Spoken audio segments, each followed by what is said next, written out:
Bendito seja o nome do Senhor. Eu quero mencionar da minha alegria e meu prazer de estar nessa hora aqui para a gente compartilhar juntos esse momento de adoração ao nosso Deus querido. E eu quero aproveitar também e dizer para você que não está aqui agora, mas que está em algum lugar por aí, com o coração aberto para acompanhar essa mensagem, seja reunido com a igreja, seja em casa, com a família, com amigos, ou mesmo que sozinho, você não está aqui, a gente nem sabe quando é que você está vendo essa mensagem, mas eu quero que você saiba que o Deus que está conosco aqui está aí com você. O nosso Deus não está preso ao espaço e nem ao tempo. Eu tenho aprendido que Deus tem meios inimagináveis de cumprir seus propósitos. Deus está fazendo tudo nesses dias para alcançar a maior quantidade de pessoas que Ele pode alcançar com a mensagem da salvação. Então eu creio que a propósito de Deus, ao você ter recebido esse DVD de um amigo, ou talvez ao ter sido convidado para estar na igreja para acompanhar essa mensagem, seja bem-vindo à palavra do Senhor. Vamos abrir a nossa Bíblia no livro de Êxodo, capítulo 5. Êxodo, segundo livro da Bíblia, capítulo 5. A palavra Êxodo significa saída. Por isso que se diz êxodo rural, referindo-se à saída das pessoas do campo. Ou então êxodo urbano, quando as pessoas estão saindo da cidade. No caso específico desse livro, com o nome Êxodo, é uma referência à saída do povo de Israel, descendentes de Abraão, do Egito em direção à Palestina. O Êxodo é um fato histórico que ocorreu por volta do ano 1450 a.C. Os israelitas, eles viveram 430 anos no Egito. Boa parte desse tempo eles viveram como escravos. E num dia memorável, depois de uma espetacular atuação divina para libertá-los, então a Bíblia diz que uma multidão de 600 mil homens, sem contar mulheres e crianças. Por isso estima-se no mínimo 2 milhões de pessoas. Num dia memorável, eles saíram do Egito para a Palestina, da escravidão para a liberdade, do conhecido para o desconhecido. Mas eles saíram felizes porque sabiam que estavam sendo guiados pela mão de Deus. Esse fato histórico, ele é muito mencionado na Bíblia. Você vê o Êxodo, além de estar, claro, no próprio livro, você vê no livro de Deuteronômio, a gente vê relatos do Êxodo nos Salmos, a gente vê nos profetas Isaías, Jeremias, Ezequiel, em alguns profetas menores. O Êxodo também foi mencionado pelo próprio Cristo. Você vê o Êxodo no livro de Atos dos Apóstolos, na Epístola aos Hebreus e outras partes da Bíblia. Esse fato real, histórico, como já disse, ele é uma ilustração, uma figura da experiência do povo de Deus, da experiência espiritual do povo de Deus.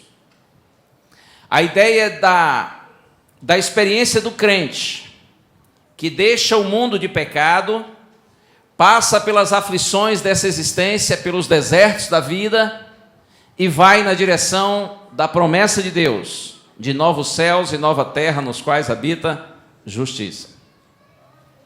Então, nós podemos dizer que o povo hebreu, nesta ilustração, nesta figura, representa a humanidade de forma mais especial o povo de Deus e de maneira específica cada crente. O Egito é um símbolo do mundo de pecado no qual vivemos, alienado, separado da vontade de Deus, contrário à vontade de Deus. A Palestina ilustra a nova terra, a nossa bendita esperança. O faraó egípcio, o principal governante do Egito, ele é um tipo ou um símbolo do inimigo de Deus, de Satanás, que escraviza o homem e o oprime. Moisés, o principal dos libertadores, ele é um símbolo, ele é um tipo de Cristo, aquele que vem para tirar, para resgatar o seu povo. Bom, tendo essa compreensão, vamos ler Êxodo capítulo 5, versos 1 e 2. Está escrito assim: Depois foram Moisés e Arão e disseram a Faraó: Assim diz o Senhor Deus de Israel: Deixa aí o meu povo para que me celebre uma festa no deserto. Respondeu o Faraó: Quem é o Senhor para que ele ouça eu a voz e deixe ir a Israel? Não conheço o Senhor, nem tampouco deixarei ir a Israel. Moisés e Arão se apresentam diante do faraó egípcio e a frase é: o Senhor mandou dizer, deixa aí o meu povo. Esta expressão, deixa aí o meu povo, ela aparece dos capítulos 5 ao capítulo 10, ela aparece 7 vezes. A mesma frase, deixa aí o meu povo. Deus dizendo para o faraó egípcio, deixa aí meu povo. Essa mesma ideia, esse mesmo propósito, em realidade permeia toda a Bíblia. Deus, buscando salvar o homem, tirá-lo, resgatá-lo das garras do inimigo que o domina, que o escraviza. Interessante a reação de Faraó, não é? Faraó diz assim, mas quem é o Senhor, para que eu lhe ouça a voz? Eu não conheço o Senhor, e nem tampouco deixarei ir a Israel. Satanás sabe quem é o Senhor. Ele conhece sim o Senhor, mas ele não se rende ao Senhor. Ele não reconhece a autoridade do Senhor. Ele não se submete ao Senhor. E veja, o texto bíblico diz agora no capítulo 5, verso 9, que a atitude de Faraó foi exatamente o oposto da orientação divina. Êxodo 5, verso 9, diz assim, agrave-se o serviço sobre estes homens para que neles se apliquem e não deem ouvidos a palavras mentirosas. Estranho isso, não é? Agrave-se o serviço sobre estes homens para que eles se apliquem no trabalho e não deem ouvidos a palavras mentirosas. Palavra de Deus, palavra mentirosa. Você não acha estranho isso? E olha quem é que está dizendo que Deus está mentindo. É o próprio pai da mentira. Você percebe, Satanás, ele inverte os papéis para tentar confundir os homens. O inimigo é a própria personificação da mentira. E o nosso Deus é a personificação da verdade. Em vez de libertar o povo, o faraó egípcio diz, vamos oprimi-lo ainda mais. Então aqui tem uma lição para todos que estamos aqui. Quando a gente opta por servir ao Senhor, não é incomum passarmos por momentos de muita aflição, de muita tribulação e de angústia. E alguém pensará assim, pastor, eu pensava que era o contrário. Eu imaginei que decidindo servir ao Senhor, minha vida ia ser um mar de rosas. Você e eu todos estamos sujeitos, mesmo aqueles que servem ao Senhor, estamos sujeitos às aflições da vida. E em especial quando a gente muda de rumo, deixa de andar na direção do mal, e conscientemente reconhece o Senhor como nosso Deus e procura andar nos seus caminhos, então o inimigo fica enfurecido. E não é incomum virem tribulações, perseguições, provações. Todos estamos sujeitos a isso. E se eu estou falando aqui para alguém que está vivendo uma experiência assim, que está há pouco no caminho de Deus, e que as coisas, em vez de melhorado, têm piorado em muitos sentidos, então o que eu devo dizer para você é não desista. Em nome de Jesus, persista, porque você está na direção de Deus. Eu gosto muito das palavras de Paulo, que estão em Romanos 8:18, quando ele diz assim, eu tenho certeza que as aflições desse tempo presente, elas não podem se comparar com as glórias que hão de ser reveladas a nós. Por mais que você passe por dificuldades, por problemas, um dia A glória da eternidade será tão extraordinária que estes sofrimentos do presente serão fichinha, coisa boba, que a gente, inclusive, logo, diante da grandeza da eternidade, a gente vai esquecer. Então, por mais que sofra, por mais que passe por problema, persista, porque você está indo na direção da vida, na direção do Senhor. E tem uma outra coisa que eu preciso lhe dizer em nome de Jesus. Deus não permite o sofrimento na vida dos seus filhos, se Ele não tiver em mente um grande livramento. Guarde isso e creia nisso. Vou repetir. Deus não permite o sofrimento, se Ele não tem em mente um grande livramento. Ainda que esse livramento seja o livramento final, mas o livramento será grandioso, porque o Senhor é fiel para com aqueles que lhe são fiéis. O Senhor honra aqueles que lhe honram, seja bendito o nome do Senhor. Olha só no capítulo 6, agora verso 1, está escrito assim: disse o Senhor a Moisés: agora verás o que hei de fazer a Faraó, pois por mão poderosa os deixará ir, e por mão poderosa os lançará fora da sua terra. É como se Deus estivesse dizendo: Ele não me conhece, Ele não sabe quem eu sou, pois agora Ele vai me conhecer. Ele vai saber quem é o Senhor de toda a terra. Ele vai saber quem é o Senhor do universo. Vou me apresentar a Ele. E aí os irmãos conhecem a história. Os juízos de Deus começam a cair sobre o Egito, em forma de 10 diferentes pragas. Na primeira praga, as águas do rio Nilo se transformam em sangue, mas o coração do faraó permanece endurecido e não permite que o povo saia. A segunda praga, muitas rãs por todo o país.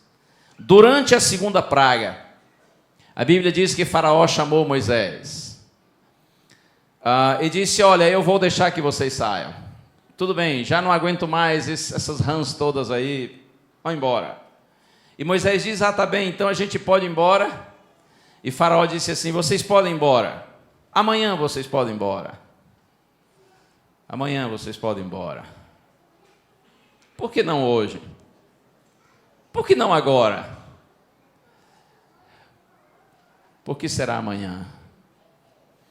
Eu penso que faraó estava querendo ganhar tempo para encontrar um meio de livrar-se do problema, no entanto, manter o povo sob sua opressão. Então, aqui tem uma outra lição espiritual boa para a gente. O dia de você sair do Egito, entregar-se a Deus e viver com Deus não é amanhã. O dia é hoje. E o momento é agora.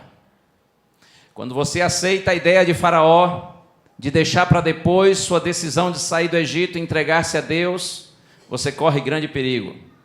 Porque quem garante que amanhã você viverá para decidir-se pelo Senhor? Outro aspecto, quem garante que amanhã você quererá o Senhor como você o quer hoje? Uma vez que somos tão fracos em nossas decisões. Quando você ouve a voz do Espírito de Deus lhe chamando, então não é para decidir-se amanhã. Deus está chamando a gente para hoje e para agora. Será que há alguém aqui que tem ouvido o chamado do Espírito Santo através de sua palavra? Será que há alguém aqui em cujo coração o Espírito de Deus está trabalhando e dizendo: filho, vem, vem, e você está postergando sua decisão? Então ouça Deus lhe dizendo: filho, é agora, é hoje. Até porque o futuro não nos pertence. Eu não estou assustando você dizendo que amanhã você estará morto. Mas e se estiver? Quem garante que a gente vai ter o amanhã? O dia de apegar-se ao Senhor e decidir-se pelo Senhor é hoje. Talvez a pessoa que está aqui está vivendo essa realidade. Talvez é alguém que está acompanhando a mensagem em outro lugar, em outro momento. É possível que alguém tenha lhe dado esse DVD com a intenção de você mais uma vez ouvir a voz de Deus dizendo para você que o dia de entregar-se a Jesus é hoje e agora. Então eu me uno a essa pessoa que gosta de você e lhe digo: em nome de Jesus, entregue-se ao Senhor hoje e agora. Está escrito: Hoje, se ouvirdes a sua voz, não endureçais o vosso coração. Cuidado com a ideia de amanhã. O inimigo só quer ganhar tempo quando ele consegue fazer a gente postergar a nossa decisão para amanhã. E eu quero dizer mais uma coisa para os membros da igreja que estão me ouvindo. Irmãos, em toda a igreja adventista, pelo mundo afora, o povo de Deus está sendo chamado em nossos dias para uma experiência de reavivamento, para uma experiência mais profunda de comunhão com Deus, e uma consequente reforma, uma consequente mudança de atos, de procedimentos, para que tenhamos uma vida de maior santidade diante de Deus e dos homens. Toda a igreja está sendo chamada para essa experiência. É possível que nenhum membro da igreja que esteja me escutando agora não tenha ainda ouvido falar que estamos num tempo de reavivamento e reforma. Mas eu lhe pergunto, essa experiência já está sendo vivida por você? Ou você está deixando para amanhã? Quem garante que você viverá amanhã para renovar seu cristianismo e ser um homem de Deus e uma mulher de Deus? Não deixe que a mensagem de Deus entre por um ouvido e saia pelo outro. A igreja está sendo chamada hoje e agora para nós vivermos um cristianismo de compromisso com o Senhor e com sua palavra. O dia é hoje. E o momento é agora, em nome de Jesus. Mas a Bíblia diz que, é claro, no dia seguinte ele não deixou que o povo saísse, porque era apenas uma estratégia. Já estamos agora pensando no período durante a quarta praga. Vamos a Êxodo 8, verso 25. Você pode acompanhar na sua Bíblia se quiser. Êxodo 8, verso 25. Durante a quarta praga, a Bíblia diz assim: chamou o Faraó a Moisés e Arão e disse: ide, ofereceis sacrifícios ao vosso Deus nessa terra. Ok, vocês querem ir? Vão embora. Liberou geral. Vai todo mundo embora. Embora em termos. Vai servir ao Deus de vocês. Mas sirvam, disse Faraó, ao Deus de vocês aonde? Nessa terra. E Moisés disse, nós vamos servir ao Senhor no deserto, porque esta foi a orientação dele para nós. Vão servir ao Senhor, mas sirvam nessa terra. Por que Faraó estava dizendo isso? Simplesmente porque ele queria manter o povo escravo. Não é possível servir ao Senhor no Egito. Se você resolve servir ao Senhor, você tem que sair do Egito. Irmãos, servir ao Senhor implica numa separação do mundo com seus valores deturpados. Servir ao Senhor significa uma separação da experiência carnal, viciada no pecado, para uma experiência de santidade, tendo prazer nas coisas espirituais. Há pessoas que dizem assim, não, eu amo o Senhor, oh maravilha, mas elas continuam no Egito, elas vestem as roupas dos egípcios ainda, elas comem as comidas e bebem as bebidas dos egípcios, elas vão nos ambientes dos egípcios, elas falam do jeito que os egípcios falam, elas veem as coisas que os egípcios veem, elas ouvem as músicas dos egípcios. Não, o Senhor está em meu coração, o que importa é que Ele está no meu coração. Quando o Senhor está no seu coração, o Senhor se apresenta nas suas mãos, através dos seus atos, através do seu comportamento. É como se Faraó estivesse dizendo, eu não me importo se vocês servirem a Deus e continuarem me servindo, sendo meus escravos. Mas eu quero dizer para você, Faraó não se importa, mas Deus se importa. Jesus disse que nós não podemos servir a dois senhores, não é assim? Ou nós amamos a um e aborrecemos ao outro, ou então nós amamos a este aqui e aborrecemos aquele. Deus sabe que coração dividido é coração de ninguém. E só há salvação para aquele cujo coração está nas mãos de Deus completamente. Cuidado com essa ideia, porque há muita gente por aí dizendo, Deus está no meu coração, mas Deus não aparece nos seus atos, Deus não aparece no seu estilo de vida. Justificação pela fé, irmãos, que não santifica o homem, é pura ilusão espiritual. O povo que Deus salva ele também transforma.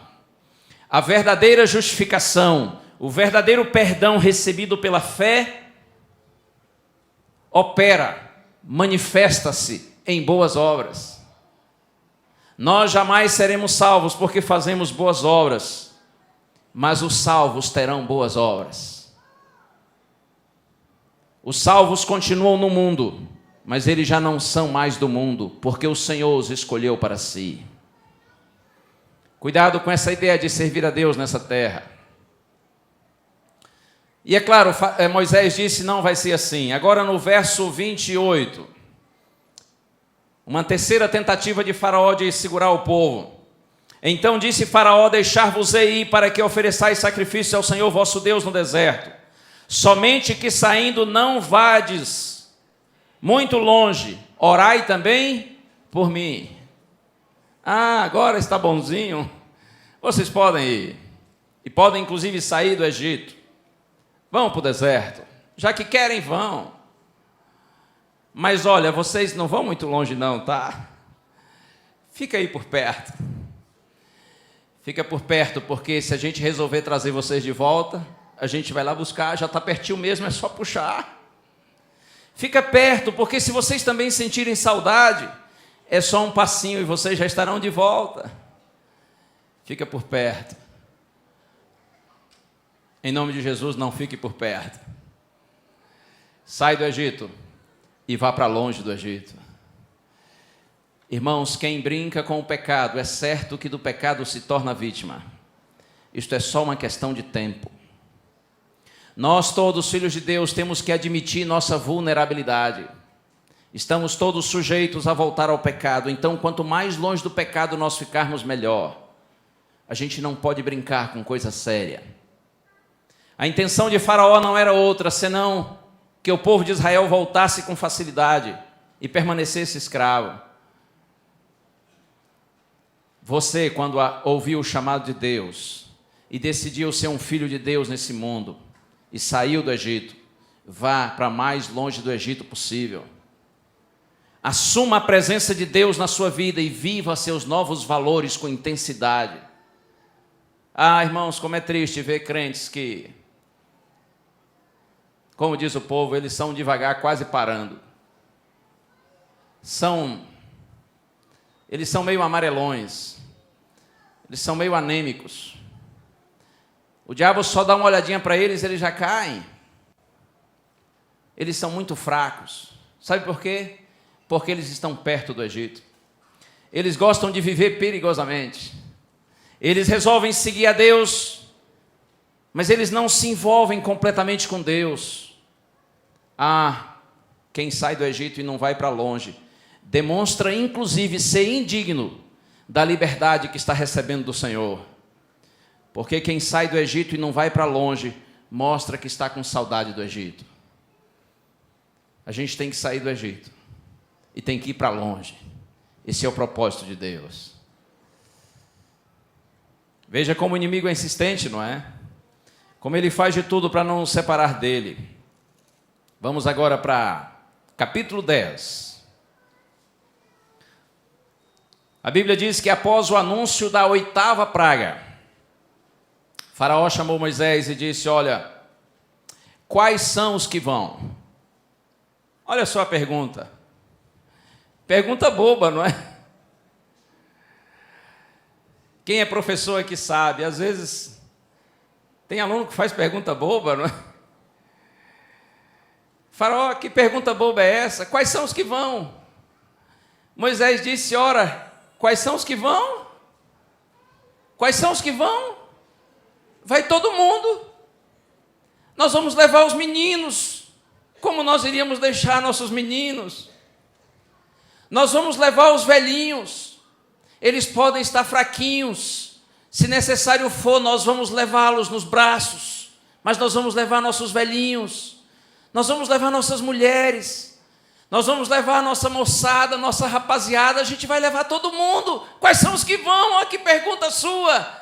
E nós vamos levar também os nossos animais. Tudo nós vamos. Vai todo mundo. Olha a resposta de Faraó, capítulo 10, verso 11.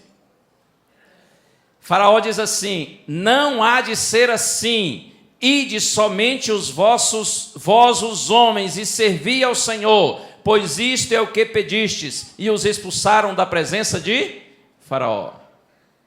Não vai todo mundo, não. Vão só os homens.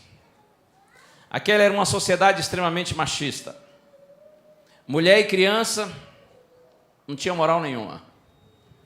Então o Faraó disse assim: tá bem, dou moral para quem tem moral, vão os homens.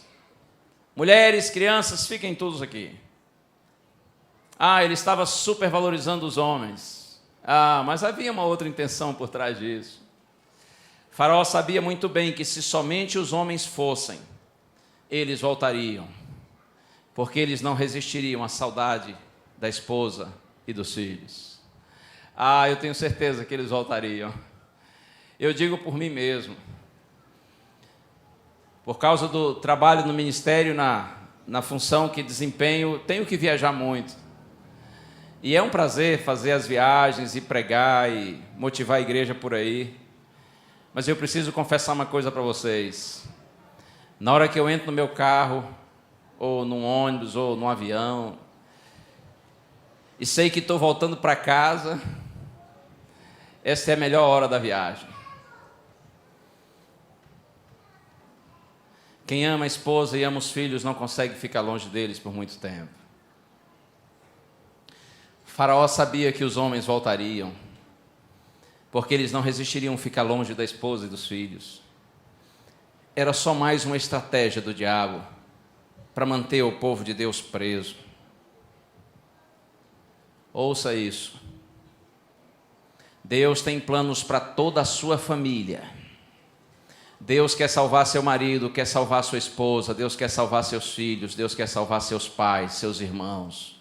Deus tem plano para toda a sua família. Não pare enquanto Deus não usar você para tirar toda a sua família do Egito. Em nome de Jesus, não deixe ninguém para trás.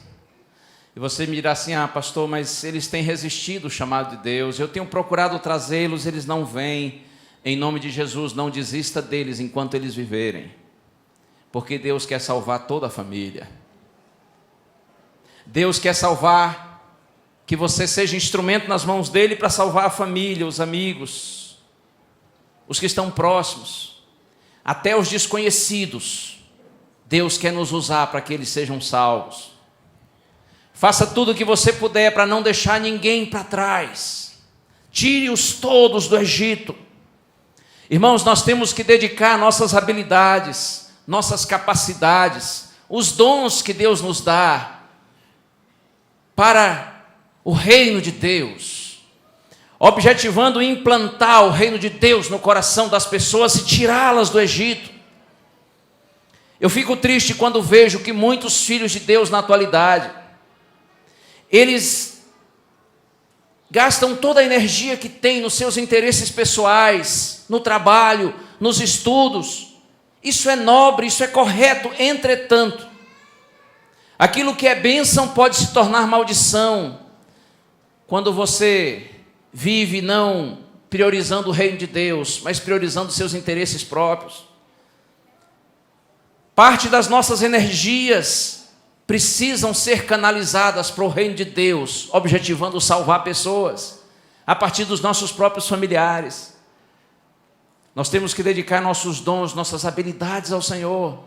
Nós temos que nos envolver na obra de Deus, até porque este é um privilégio grandioso para todos nós. E tem uma coisa mais que eu gostaria de dizer. Assim como Deus quer usar você para salvar sua família e seus amigos e tirá-los do Egito, da mesma forma o diabo vai tentar usar a sua família e seus amigos para fazer você voltar ao Egito. Compreende? Então tire-os de lá, mas nunca deixe que eles façam você voltar para lá. Jesus disse: eu não vim trazer paz à terra e sim espada. Muitas vezes o inimigo do homem, disse Cristo, são os de sua própria casa. E ele disse: aquele que não deixar pai, mãe, marido ou mulher por amor de mim, não é digno de mim. Claro que nesse contexto Jesus estava simplesmente dizendo: olha, o evangelho vai fazer mudanças, e umas pessoas vão aceitá-lo dentro da própria casa e outros vão rejeitá-lo. E aqueles que aceitam não podem desistir da aceitação do evangelho por causa dos que rejeitam. Em vez deles fazerem você desistir, você deve investir na salvação deles, para que eles aceitem o chamado do Senhor. Última tentativa do faraó egípcio. Agora, capítulo 10, verso 24. A Bíblia diz que Faraó chamou Moisés e disse assim: ide servir ao Senhor, fiquem somente os vossos rebanhos e o vosso gado, as vossas crianças também irão convosco.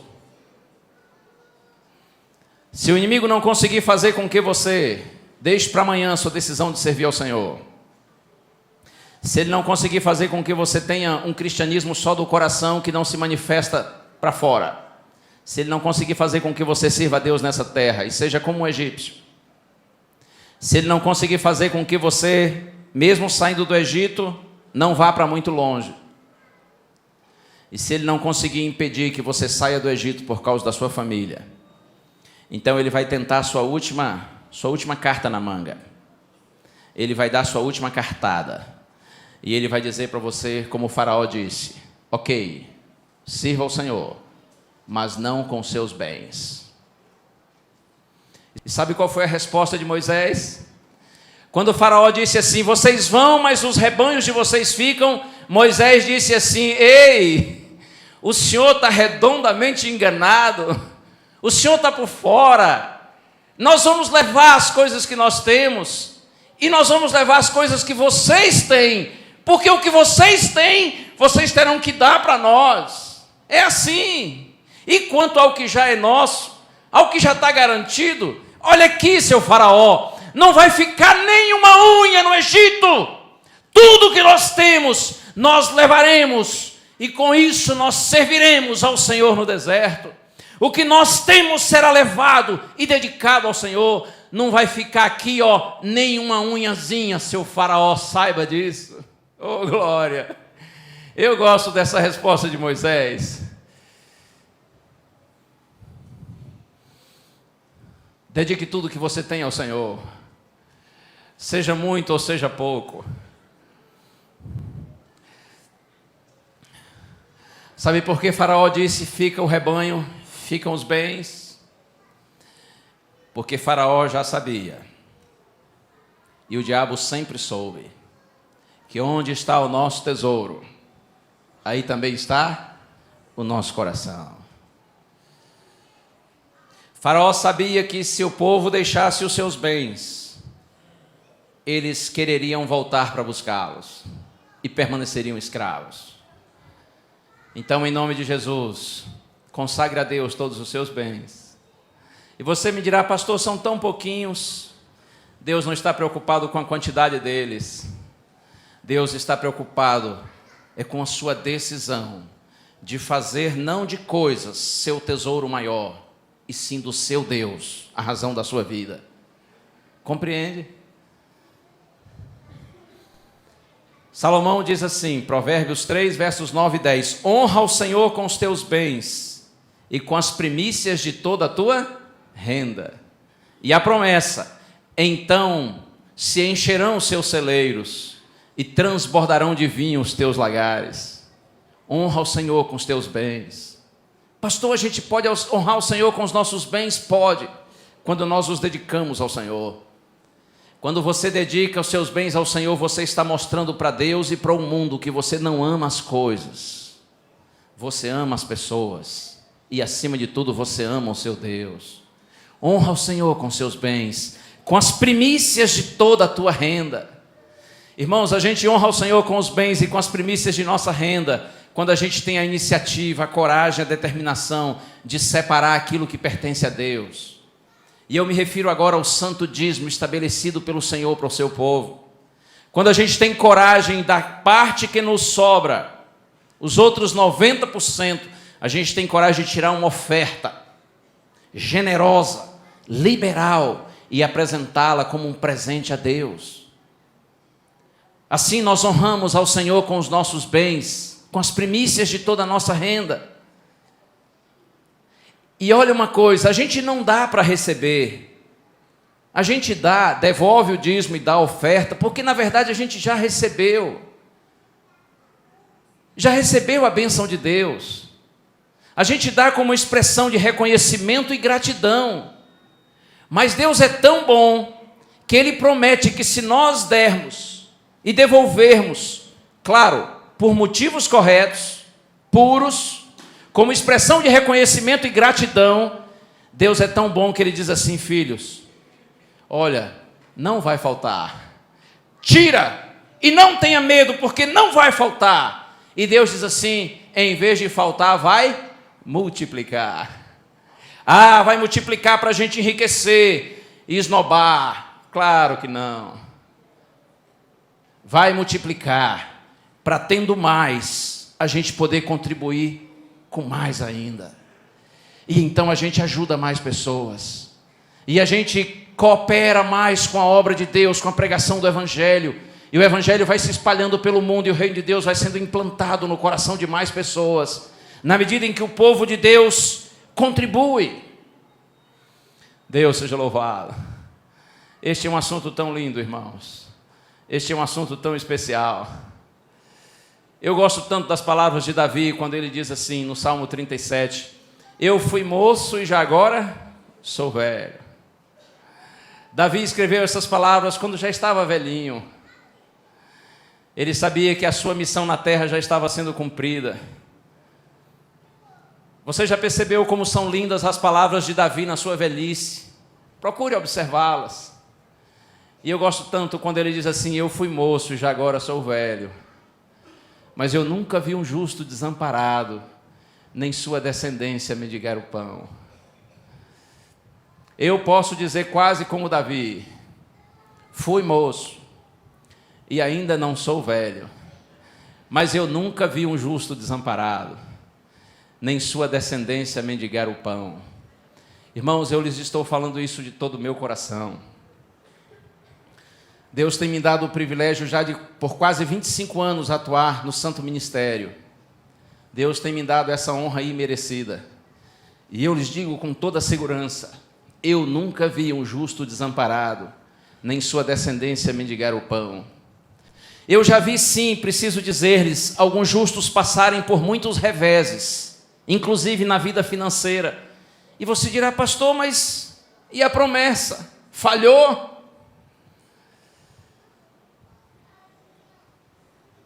Quando Deus permite que um justo fiel passe por adversidades, inclusive financeiras, Ele só está, irmãos, provando os nossos motivos. E você mostra para Deus a pureza dos seus motivos, quando mesmo na crise, você continua fiel. Eu gosto de dizer que o que autentica, o que sela, confirma a verdadeira fé, não é receber respostas imediatas às nossas orações. Isso é bom, isso é maravilhoso quando ocorre. O que confirma, irmãos, a verdadeira fé é quando a gente continua crendo e obedecendo, mesmo na crise. Então, em nome de Jesus, com muito ou com pouco, seja nas horas de abundância ou nas horas de escassez, seja fiel ao Senhor. E o Senhor será fiel para contigo. Louvado seja o nome do Senhor. Este é um assunto maravilhoso, mas eu preciso seguir e concluir a mensagem. Então, a Bíblia diz que Faraó resistiu e Deus anunciou a 10ª praga, a pior de todas. A morte de todos os primogênitos, ou os primeiros filhos em todas as casas do Egito, e até mesmo entre os animais. Mas antes que o juízo de Deus caísse, o Senhor então chamou Moisés e disse assim, filho, há um meio de proteger o povo de Israel que vive no Egito. E o meio é simples. Oriente cada família do Egito, para que num determinado dia, Deus estabeleceu ao pôr do sol, cada família pegue um cordeirinho, macho, sem defeito, cordeirinho novo, de 1 ano, pega o cordeirinho, cada família do Egito, de Israel que está no Egito, e mate o cordeirinho no horário do pôr do sol. E então pega o sangue desse cordeirinho e passa na porta de casa. Marca a porta de casa com o sangue do cordeiro. E Deus disse: vocês devem pegar a carne do cordeiro e assá-la, e durante a noite comê-la. Mas olha, Deus disse: comam a carne do cordeiro apressadamente, com sandálias amarradas nos seus pés, com roupa de viagem, com um cajado na mão. O cajado era comum ser usado para viagens pelo deserto. Até hoje os beduínos que vivem nessa região do deserto por onde o povo de Israel passou, eles usam cajados. Deus disse: com as sandálias amarradas nos pés, com roupa de viagem, com um cajado na mão, comam a carne do cordeiro assada apressadamente. Porque Deus disse: nessa mesma noite, o anjo destruidor vai entrar em todas as casas do Egito, exceto naquelas em que houver a marca do sangue do cordeiro na porta. O anjo vai saltar, ele vai passar por cima. Esse inclusive é o significado da palavra Páscoa, saltar, passar por cima. Então aconteceu como o Senhor profetizou e orientou. Num determinado dia, ao pôr do sol, os filhos de Israel mataram o cordeirinho, passaram o sangue do cordeiro na porta, assaram a carne. E enquanto eles comiam apressadamente a carne do cordeiro, a Bíblia diz que o anjo destruidor chegou no Egito e visitou todas as casas onde não havia a proteção da marca do sangue do cordeiro. E morreram todos os primeiros filhos, inclusive dos animais. O faraó egípcio levantou de noite, diz a Bíblia, e quando viu o seu primeiro filho morto, entrou em pânico. E os seus oficiais da corte todos também se desesperaram, havia morte em todas as casas. Então o faraó chamou Moisés e disse: agora sumam daqui. Nós não queremos mais ver a face de vocês, sumam daqui. Saiam todos vocês daqui. Levem os meninos, levem os velhos, levem as mulheres, levem os jovens, todo mundo. Todos vocês saiam daqui. Outra coisa, podem levar os animais de vocês todos os rebanhos de vocês levem. E olha, toma aqui. Pega, leva as coisas da gente, leva também. A gente não quer mais ver vocês aqui, porque se vocês permanecerem aqui, nós todos vamos morrer, saiam daqui. E a Bíblia diz que naquela noite, eu imagino que o dia talvez estivesse amanhecendo, quando a multidão de pelo menos 2 milhões de pessoas saiu da escravidão para a liberdade, do conhecido para o desconhecido, do Egito para a Palestina, e eles saíram louvando a Deus, eles saíram felizes, a despeito de avançarem pelo deserto inóspito, árido, sem vida, mas eles sabiam que estariam sob a mão de Deus, e eles avançaram com esperança na direção da terra prometida. Oh, glória a Deus, quando você ouve o chamado do Espírito Santo, e diz: meu Senhor, eu vou sair do Egito, eu vou andar na direção do Senhor, ainda que digam que é loucura partir para o deserto, mas eu vou, porque o Senhor está me chamando, eu creio no plano do Senhor para a minha vida, e em nome de Jesus eu vou. Deus seja louvado quando a gente faz isso, quando o homem aceita o chamado de Deus. Os irmãos sabem que aquele cordeirinho que morreu em todas as casas dos filhos de Israel representava Jesus, não é? Por isso que tinha que ser um cordeirinho novo, por isso que tinha que ser macho, por isso que tinha que ser sem defeito, porque aqueles cordeirinhos todos representavam o Cordeiro de Deus que um dia viria ao mundo para dar sua vida por nós. Você já recebeu o livramento pelo sangue do Cordeiro? Você já aceitou Jesus como seu Salvador pessoal? Já tem a marca do sangue na sua porta, na sua vida? Então agora, saia do Egito, porque foi para tirá-lo do Egito que o Cordeiro morreu. Irmãos, é triste quando o povo de Deus admite que ama o Cordeiro, mas não sai do Egito. O Cordeiro não morreu em vão. O Cordeiro morreu para nos tirar do Egito. Sai do Egito em nome de Jesus.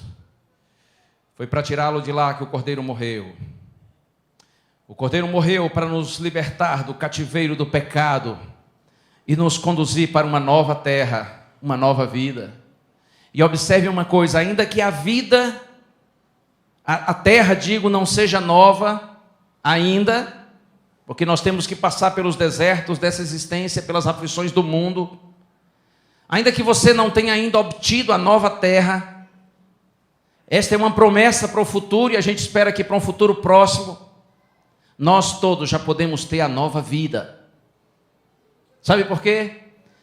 Porque se você saiu do Egito, você não é mais escravo de Faraó. Você é um filho, você é uma filha de Deus. Então a vida é nova. A vida é diferente. Que Deus nos abençoe a todos.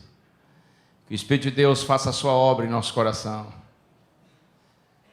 Se você tem ouvido o chamado do Espírito Santo, então diga: Senhor, eu quero me entregar a Ti hoje e agora, não amanhã. Entregue-se a Deus hoje, agora. E diga para Deus: Senhor, eu quero assumir o Senhor na minha vida. Eu entendo que eu não posso servir a dois senhores, e eu estou decidido a servir ao Senhor. Eu quero sair dessa terra, desse Egito, da escravidão do pecado. Senhor, me ajuda a ir para longe. Me ajuda a me afastar o máximo possível do pecado e me aproximar o máximo possível dos Teus planos para a minha vida. E Senhor, me usa para salvar minha família, meus amigos. Eu consagro ao Senhor minhas capacidades, minhas habilidades, meus dons para a obra do Senhor. E você ainda pode dizer: Senhor, eu te consagro meus bens. Eu quero ser fiel ao Senhor. No pouco que o Senhor pede, o santo dízimo e a oferta, eu quero ser fiel ao Senhor, para mostrar para o Senhor e para o mundo que o meu coração está no Senhor e não em coisas banais e passageiras. Senhor, o sangue está marcando o meu coração, e pela fé eu vou avançar pelo deserto, até que o Senhor me dê a alegria de um dia entrar pelos portões da Canaã celestial. Que o Senhor abençoe nesse propósito a sua vida e a vida de todos que estamos aqui.